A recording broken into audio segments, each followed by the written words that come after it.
যদি একজন প্যারেন্ট হিসাবে বা হচ্ছে একজন শিক্ষক হিসাবে যদি আপনার কাছ থেকে জানতে চাই যে আমাদের অডিয়েন্সের জন্য যে একটা ডু আর একটা হচ্ছে ডোন্ট আপনার জীবনের শিক্ষা থেকে, তাহলে কি বলবেন?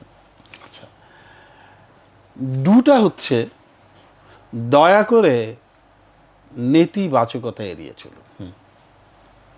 নেতিবাচকতা আপনার ক্ষতি করা ছাড়া কিছুই করতে পারবে না। আপনি যদি ফ্রাস্ট্রেটেড থাকেন, সেটা ফ্রাস্ট্রেশন আরও বাড়াবে। দয়া করে ইতিবাচক হন। আপনি একটি কথা মনে রাখবেন, এটি অনিবার্য সত্য, আপনি যে খারাপ অবস্থায় যাচ্ছেন তার চেয়ে খারাপ অবস্থায় কেউ না কেউ আছেন। অবশ্যই। তাই নেতিবাচকতায় বিশ্বাস করবেন না। যে অবস্থায় আপনি আছেন সে অবস্থায় আপনি সন্তুষ্ট থাকুন, লেগে থাকুন, তাহলে আপনার যে ফ্রাস্ট্রেশন সেটা কেটে যাবে। এটা হচ্ছে নেতিবাচকতা আসক্ত হওয়া যাবে না। এটা আমি বললাম ডোন্টটা, আচ্ছা। তাই না? আমি উল্টো দিক থেকে শুরু করলাম। ডু কি হবে? ডুটা কি হবে জানেন?